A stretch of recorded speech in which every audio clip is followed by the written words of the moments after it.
right, well, today Behavior has released developer update for the upcoming 6.1.2 patch and a little bit later. There's not too much going on here, but we'll just get right down into it. Earlier this month, we launched our largest balance patch to date, making changes to 40 perks, including the meta and various base game mechanics. With such a major shakeup, we have been keeping an extra close eye on feedback and performance since the update released to ensure that nothing gets out of hand. Now that we've had a chance to see how things play out, we have prepared our first follow-up round of changes to fine-tune the balance. Please note that the tweaks listed here are by no means the only changes we may make. We'll continue monitoring and adjusting things based on your feedback. Now, the first thing there changes is Thanatophobia. Following the mid-chapter update, Thanatophobia quickly rose in popularity, and it's easy to see why. Between the increased numbers on the perk itself and the longer baseline generator repair times, Thanatophobia now slows down generators pretty significantly, particularly with killers who have an easier time keeping multiple survivors injured, e.g. Legion, Plague, etc. This could make Thanatophobia feel a little oppressive, especially when paired with other slowdown perks. To address this, Thanatophobia will be receiving a rework in the 6.1.2 update. Each injured, dying, or hook survivor will now produce a 1, 1.5, or 2% action speed penalty. If all 4 survivors are either injured, dying, or hooked, Thanatophobia grants an additional 12% penalty to survivors' action speeds. This change will make Thanatophobia nearly as potent as before if all survivors are injured, but will require more effort on the killer's part to get full value. Now, this actually isn't a terrible change. It will be extremely noticeable if all 4 survivors are injured, making this almost a guaranteed perk on Plague. Legion, yes, maybe Freddy, but I do like how it's a lot lower early on, but yeah, once everybody's injured, you'll feel it. Mettle of Man. With the endurance status effect updated, Mettle of Man continues to be an outlier.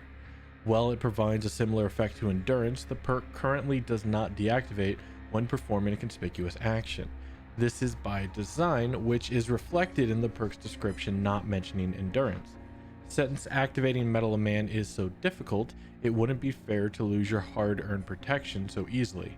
We wanted to clear up this inconsistency and give Mettle of Man a slight rework while we're at it. Taking 2 protection hits will now activate Mettle of Man, no matter what, it seems, granting the endurance status effect, so they did add endurance to Mettle of Man now.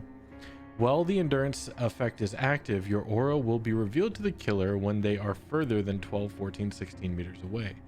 Like other endurance effects, performing a conspicuous action will cause it to deactivate permanently, and it will not protect you from entering the dying state if you already have deep wounds. With this change, Mettle of Man will now work exactly like other endurance perks, forcing the survivor to make a choice between saving their Mettle of Man and working on generators. Since this will make it a little bit weaker, it's going to make it a lot weaker. We have reduced the number of protection hits required to compensate. The aura reading effect is also active immediately rather than after you heal, allowing the killer to anticipate Mettle of Man and plan accordingly.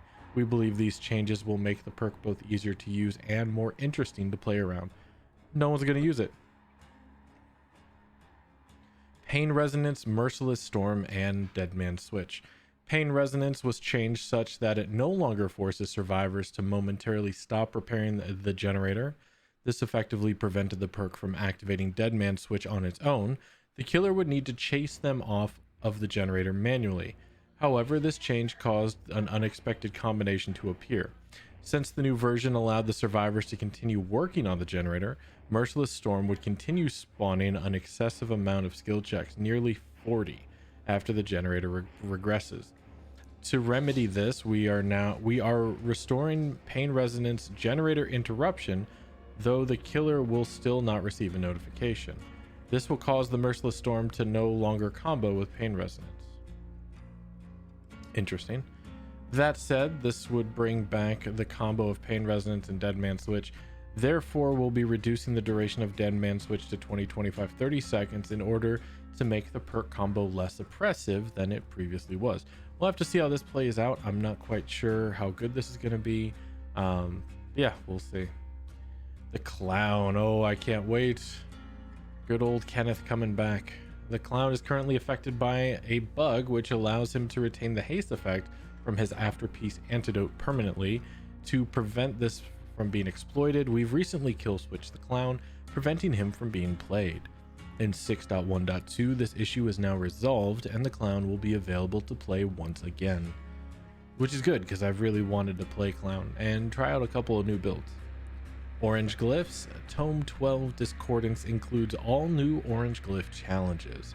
We've seen some reports of motion sickness caused by the swirling VFX after interacting with these glyphs. Alongside the 6.1.2 update, we will be temporarily swapping out these glyph challenges for a different one, which we retool the visuals. If you've already completed this challenge, don't worry, the challenge will remain completed. The orange glyph is expected to return with improved effects in the following update. Matchmaking Incentives. Matchmaking Incentives reward you with additional blood points for playing whichever role is in demand at the time. When the mid-chapter launched, these incentives were not working as intended, granting 100% bonus blood points to survivors at all times. That's actually not true. I did the math and I didn't get the extra 100%. Including when there were more survivors playing than killers. This had an adverse effect on matchmaking. While killer queue times were fairly quick, survivor queue times skyrocketed. The system needed to be disabled after several hours. We have investigated this issue and found the cause, but unfortunately it won't make the deadline for the 6.1.2 update. Matchmaking incentives will be re-enabled on the 6.2.0 public test build or PTB, then on the live version of the game if everything goes smoothly. The 6.1.2 update is currently planned to release this week. As of airing, it is currently August 1st. We'll continue monitoring feedback on the mid-chapter changes and adjusting as necessary in future updates. As always, please be sure to share your thoughts once you've had a chance to give them a try. Until next time, the Dead by Daylight team. So a little quick patch coming out this week. Not all of it is going to be introduced. It looks like that the cloud's coming back, which will be fantastic, but we're going to have to wait a little bit for matchmaking incentives for the PTB, which will also have the new killer, which I believe is Resident Evil Project W, aka Wesker and Ada, if you've seen any of the info leaks. But yeah, we'll have to see how the Thanatophobia Change, Mettle of Man, Pain Res, Merciless Storm, Deadman Switch will play out. So this is just a quick little one. If you have, if you liked the video, make sure you hit the like button. If you didn't like it, give me a dislike. Let me know down below what you all think of the changes. If you like the content here, make sure you hit that sub button.